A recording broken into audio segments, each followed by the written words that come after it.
Hello and welcome to Dialogue's Spring Festival special program. The Spring Festival marks the celebration of the Chinese New Year and is one of the most important festivals in China and around the world.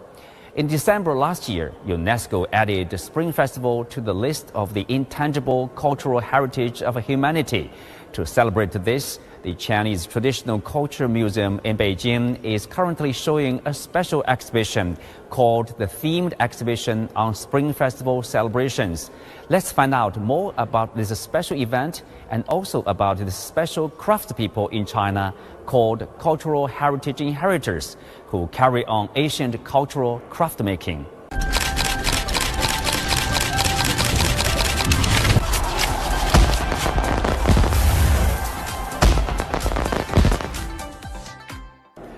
孟主任你好，你好，谢谢，欢迎，好的，咱们去看看。孟主任你好，你好，我们知道今年有一个以春节为主体的这么一个展览哈，对，给我们介绍一下为什么会想着做这样一个展览，到底想传递一个什么样的信息呢？是这样，因为春节呢是咱们中华民族最重要的，也是最隆重的一个传统节日。这个春节啊，它承载着非常多的这种各地的这种不同的民俗活动。像大家在展览里应该也能看到，像我们这种各类的各地的灯俗，还有我们很多剪纸、年画，还有很多像我们的祭祖，包括我们做的这个祭灶，各类的这种民俗活动，都是我们春节丰富内涵的一个体现。它也是我们非常重要的非物质文化遗产。我们馆呢，作为中国非物质文化遗产馆，本身就承担着说向社会、向公众，然后传播我们非遗，对，传播我们中华优秀传统文化的这么一种职责。所以我们这个展览一直是在策划中，但是呢，因为春节啊，它内容很庞杂，怎么着用一个就是体系化的内容把它阐释出来呢，也是一个挑战。我们一直这个事儿在考虑怎么做，结果今年呢就有一个特别好的契机，就是我们这个春节列入了这个就是人类非物质文化遗产代表作名录。这个契机非常好，我们想借着这个契机呢，把整个春节的相关的这种文化内容做一个整体性的梳理，展现给大众。而且这不也要过年了嘛，也希望这个节日本身呢，这个展览本身呢，能给大家传递一种就是积极向上、红红火火过新年的这么一种场景。所以这是我们整体的策划初衷。然后我们这个展览呢，是把就是国家非物质文化遗产代表作名录里边的120余项非遗项目，然后做了一个整体的梳理，然后按照一条春节的这个故事线做了一个串联。所以我们能看到，你像第一单元我们讲的是辞旧迎新，然后第二单元呢我们讲的是阖家的欢聚，第三个呢其实我们讲的是说整个的这个就是第三、第四讲的是普天同庆，还有就是全民共庆的这么一种氛围。其实它就是相当于是一个从人与自然到人与家庭再到人与社会的这么一条线。我觉得这是我们展览很明确的一条线，是一条很明确的线。就是我们这个展览那个主题的选择叫过年，所以这个就是想契合我们普通老百姓最朴素的这种愿望。对，你像我们这儿写的是回家，这个地方是团圆饭，还有一个那个春晚的这个专门制作的春晚的纪录片，对，相当于让大家就能传统之一了。没错。好的，谢谢孟主任。哎，您客气。谢谢您。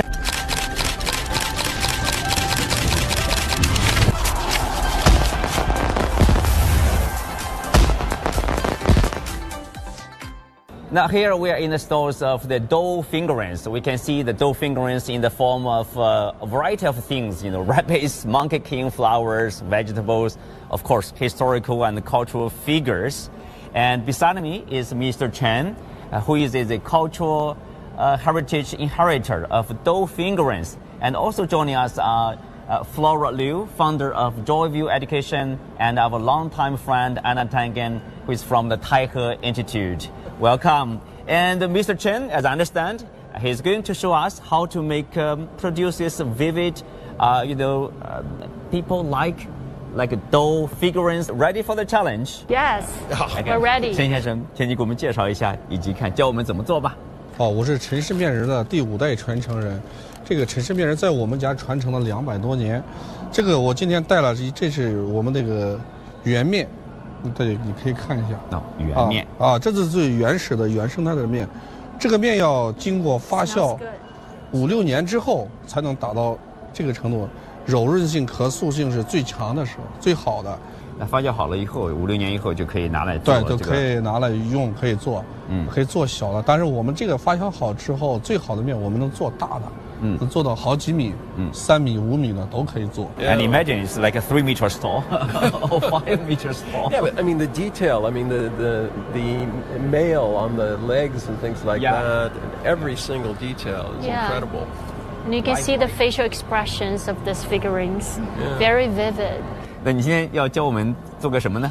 我做个小茶壶吧。小茶壶。平时我们都生活具体做的都 OK，teapot。We'll make a teapot。我们都是喜欢来了客人了喝茶喝茶，对不对？我们今天就做一个小茶壶。这个放回去啊，可以。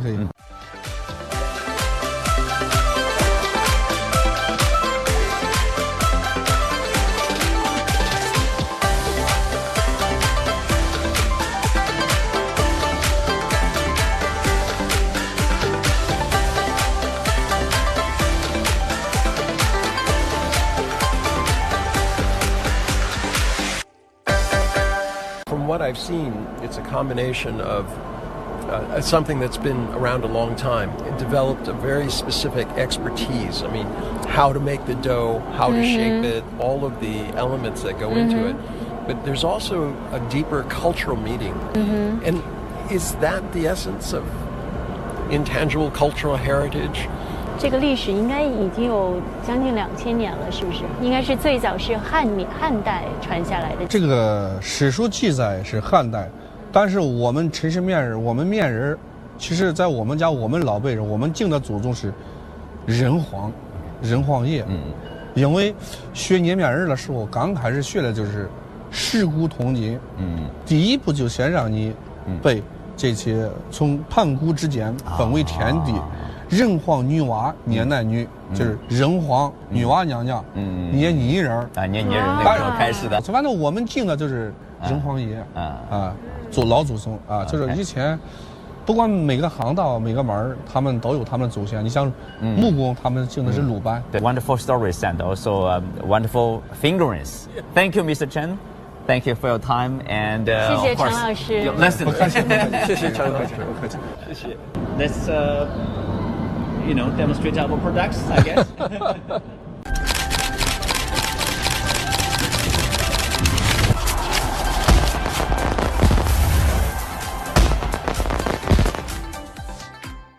Okay, we are in the new store with traditional Chinese ink impression. Sitting beside me is Mr. Baoguo, who is the cultural heritage inheritor of the traditional Chinese ink impression, and he will show us his techniques. 狄先生，你给我们介绍一下这个最早是从怎么来的？我们为什么要去印呀？要去这个印个画呀、印个字啊什么的？咱们这个传拓技术是最早的时候是在咱们中国的这个晋朝和隋朝之初就有这种形式。真正的出现实物拓片的时候，是在秦国的时候，那个秦穆公，在甘肃省一个出行游猎图。他这个隋朝呢，就把他这个君主的这种出行游猎图就是一个重大记事。他就回来以后就把它刻到这个12面这个石鼓上。对，但这个石鼓呢在山里边，它不方便于这个人的这种观赏。后来就有人就发明了这个传拓的这种技术。对，就把这个石鼓纹呢，就把它传拓下来，回到这个拿到这个皇家里边，它的这种阅读、书写、游览、吞食，是这种的那么它历史的这个最开始的这个历史的目的，就是记事、颂因功德，就容易记下来这样。对，传拓呢，就是把它拓下来存实，学习书写到了这种形式呢，就让这个文人墨客和皇家的这些体面人、贵人们，感觉到这种很好，他就达到形成了一个是吧，风魔一时，把它推崇的、影响的更广，传拓技术一代一代这就开始传下来了，也就成为最早的复印技术。咱们这个拓印这个技术呢，从模具，就是咱们准备的这模具，到宣纸，到拓包，到印盒、印盘，到这个喷壶到这个棕刷，对，这是需要一套流程用到的工具。上纸、喷湿，打纸，到上墨到成型，这是一个流程。咱们开始从这个一步步，咱们做一套啊。是的。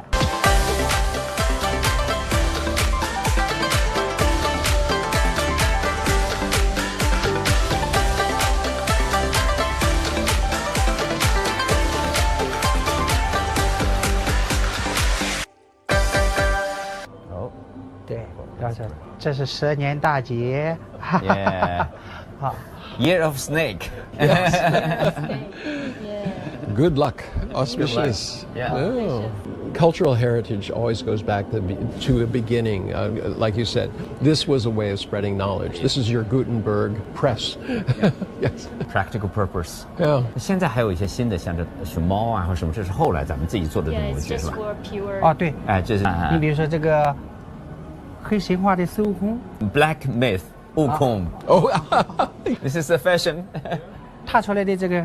Black Myth 这就是在这上踏出来的。This is the Black Myth 悟空。Do they teach this in like kindergarten school or grade school? Because both of these intangible heritages are actually very accessible to children. And I assume that to keep it alive, you have to teach it to the next generation. 我爸呢是第2代传承人嘛，我跟着我爸开始学这个。刚才那个还有我家那个小朋友，就是一直也在，他的也很好的他算是第4代了。第4代。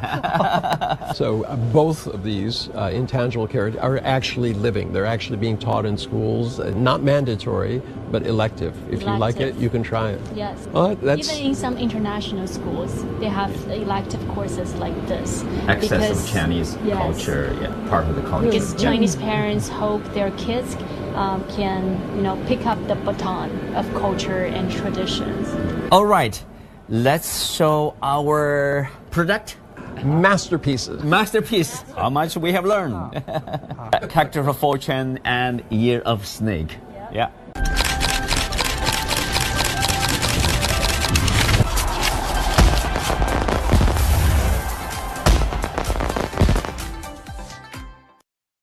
All right, so we have Mr. Chen, Mr. D demonstrating for us how to make a dough figurine, the ink impression, and we tried ourselves. So, Flora, I will start with you. So what's your impression?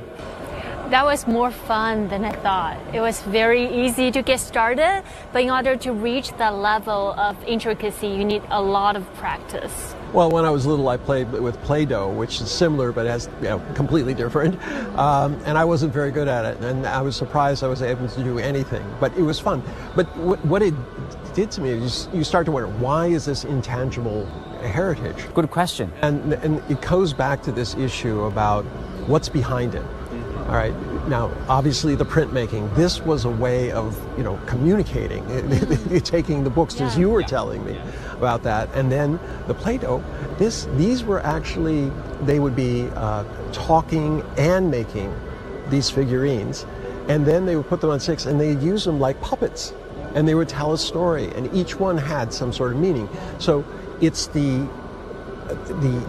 length of time over which these developed. And as you pointed out, it's the craftsmanship that is necessary. It's not, our teapots were great, yours was better, but they weren't like his. and you could see the delicacy of his movements and how he was able to, in a few short strokes, kind of like good painting. A few strokes can convey a lot of meaning. So really great stuff. As you mentioned about this dough figurine. So in practice, they basically, while they are making, these figurines, they sing at the same time. They sing with historical stories. They sing with folklores. This is a lot behind the technique itself. Yeah, it's just how old. It's ancient. It's ancient, more than 2,000 years. Yeah, so it's kind of hard sometimes to explain that to newer cultures. Right. You know, if you're only a few hundred years old, it's just like, well, I don't know what the big deal is. But when you start thinking that this was done 2,000 years ago and that's continued on, and that it is literally part of your culture. You know, Flora, as you mentioned, it's more than 2,000 years ago. Now, here's a question, you know, is this still relevant today? I mean, with modern technology, with, you know, we're living in a time of social media, right? People with a mobile phone. And yet, LPs, vinyl has made a comeback. Yes. No, there's always something in what's old. Yeah, I think it's still relevant, but it's definitely more challenging to engage young people in the traditional folk arts. Thanks to the attention economy, you know, young people's attentions are occupied by different screens. So it's really hard for us to focus on making the artwork on our fingertips. So it's more challenging than before. But I see the values of preserving those traditional arts because I felt like connected to our history, and I felt like I reached a state of mindfulness while making the artwork. It was a beautiful state. So I want to encourage more young people to devote more time to making the folk arts. I agree. I mean, just simple things, you know, the whole process. You want to do this? Well, you need paper, so somebody has to make the paper. Right. You need ink, somebody has to make the ink. All right, and then there are the techniques. You noticed he was excellent at just a few strokes. He could get the relief. He knew how to brush it off, when to take it out, using water on the stone to make the impression greater. These are all step-by-step processes arrived at over, you know, many hundreds of years, perfected over time. I mean, it's great to see Mr. Chen and Mr. Di. They are basically, in the Chinese, there's an official title for the Cultural Heritage Inheritor, granted by the national government for their ability or for their role as a custodian to a specific tradition inscribed in the UNESCO Intangible Heritage List. I mean, this is the way probably to preserve and then carry forward those intangible culture. There's also something else about Chinese culture that I've always found interesting. Coming here from a newer culture in the United States, I started learning about the classic books, the Book of Rites. Yeah. The idea that you repeat and that you create a chain, all right, connecting you and what you do to the past. And I see a lot of this is very similar to that. You know, when you can get a child to sit there and say, you know, 2,000 years ago, a child like me was doing exactly the same thing, and we've continued this, and I don't want to break it. And when they're adults, maybe they encourage their children to do the same. You want to cherish, you want to carry on, and you want to preserve. People, we were talking earlier about intangible. You know, what does that mean? Yeah, what is intangible? Something you cannot touch, not physical. You cannot see. But you can't touch or hold history. Whole history. Yeah. But you feel the connection to history. Just by making the dough figurines or ink impressions. Exactly. It felt like you are embarking on a time machine. You're traveling back time. UNESCO just inscribed Spring Festival, probably the biggest festival in China, I would say, or one of the most popular in the world. Definitely festival. In the world. In the world, at least in China, you know. No, definitely the whole world. Yeah. How do you see, Einar? You have been in China for many years, many Spring Festivals, right? How do you see this recognition of the Spring Festival, you know, for all humanities, you know, as part of this intangible cultural heritage here? Well, I mean, it goes up and down. I mean, there have been periods when people were very interested in China. It was very open. There was a desire to learn more. Before I came here, I was chairman of the largest Pan-Asian group in my state. And we always held a Spring Festival because it's not just China. They have different versions throughout Asia. Yeah. So this is something that is shared, and there's correlation to other countries, religions, beliefs, faiths, you name it. There's always a sense of renewal, all right? And how do we recognize that the year has changed and hope for better? Yeah. And this is something that is shared, but China has a longer history, a continuous history of celebrating this. And it's really something that the world needs. When we're, you know, as you're talking about, when you say, oh, I've been part of a chain for 2,000 years, it helps center me on terms of who I am. But if we can get humanity to start enjoying the same things, it would be really, it would be beneficial to everybody, because we realize that we don't need to kill each other. We can actually be happy together. Yeah, celebrate and be happy together. Win-win. How do you look at it that, you know, Spring Festival now is being, in a sense, it's like a shared, owned by the world, right? As part of the UNESCO list here. I think what we are celebrating in essence is universally shared values, like family, respect to ancestors, harmony, big harvest, and all of those great things. So Spring Festival is not just a holiday. It's a ritual to celebrate all those valuable things that the whole humanity cherish. So that's why we can see different adaptations in different countries. Like in Singapore, people would make yusheng or prosperity tossed salad to celebrate abundance. So that's their own adaptation. Right. They're adding something new to the essence of Spring Festival. Yeah. But the spirit is the same. Yeah, the spirit is the same.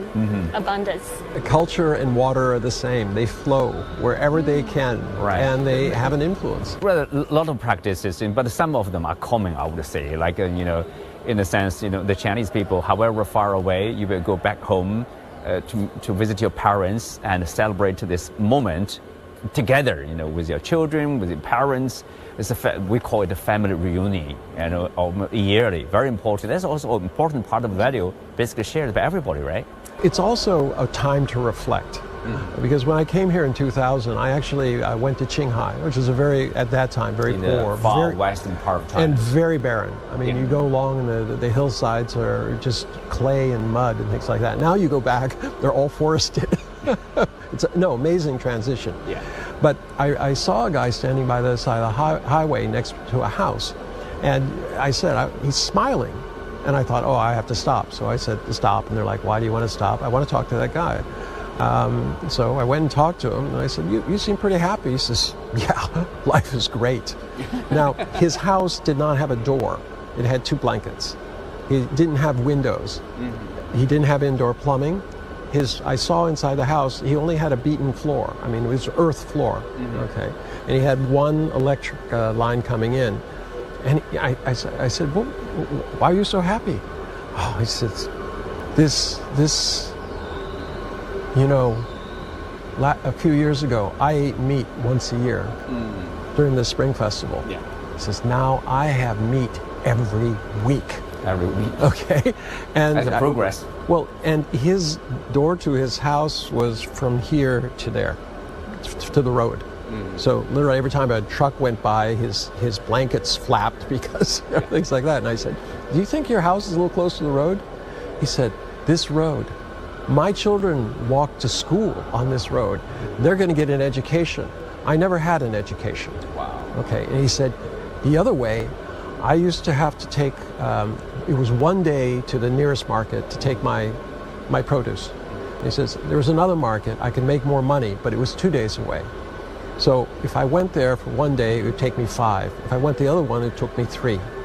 He says, now a truck comes by and it buys my produce for 10 times what I used to sell it.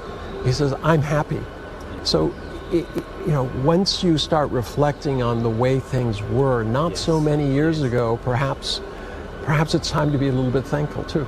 Interesting story. That's the spirit of Spring Festival. Yeah. It's about celebrating the abundance and gratitude. Think about the dough figurines we made, right? Dough used to be food, but because 1 year they had a good year, they were leftover food. So they turned the food into something decorative. Like art. Yeah.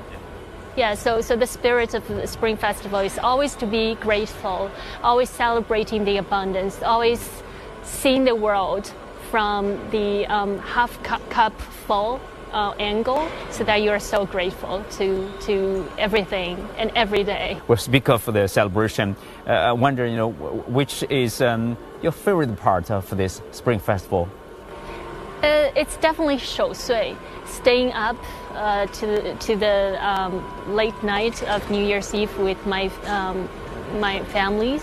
We watch TV, Spring Festival Gala, eat snacks. The whole nation will be with you, right? Yeah, make dumplings, sharing stories of the past year, and exchange red packet. That's the best time, the family time, quality time of the year. Mm-hmm. Einar? I agree with you. I mean, the holidays are really about renewing the ties. Because a lot of people wouldn't see each other literally for 1 year. So they'd come back to their hometown, they have a little money, they want to have get together with old friends. Right. And I think that's really, to me, that's the best spirit. I don't like it when, you just buy lots of presents and give them around. And of course, this year, what do you call the year of snake? But wooden snake. Wooden Yes. snake.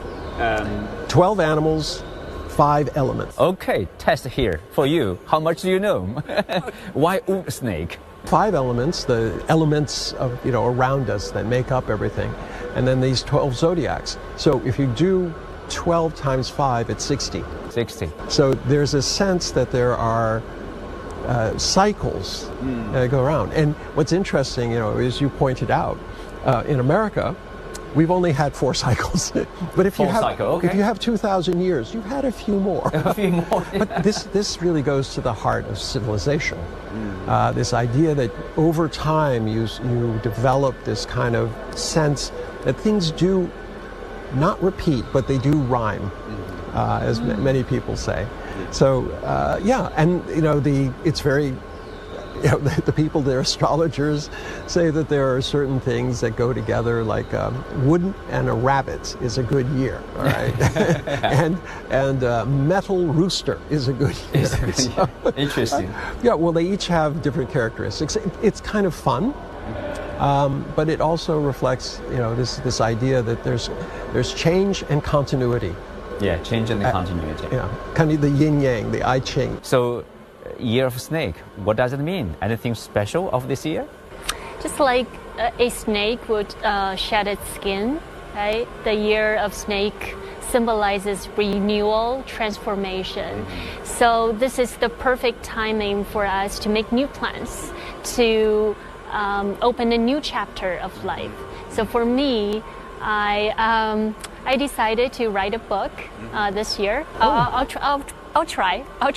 No, I think that's great. Yeah. Renewal, and also because I'm an educator, I've been helping students achieving their dream in the past 8-10 years. So for this year, I hope I can make some personal achievements. So I'm actually applying to a second master degree in education this time, because last time it was journalism. So I hope that I could study education from a systematic level, so that I could empower more students. So this year I really want to grow, just like a snake would shed its skin. I hope I could have new skins. But at the beginning of the year, you always start with hope. Yeah, hope that the year will be good, that the harvest will be full, that the health of the ones you love will continue. So we should always begin the new year with hope. We can have fears, but our fears aren't going to help us deal with the world. We have to really hope that things will get better. Yeah, things will get better. And then we will achieve a renewal and transformation, the positive transformation, of course, here. With that, we are concluding today's discussion. Many thanks to our guests, Flora and Einar. You can also watch us on the CGTN app on YouTube. I'm Xu Qinduo. Thanks for being with us. See you next time, and Happy Chinese New Year.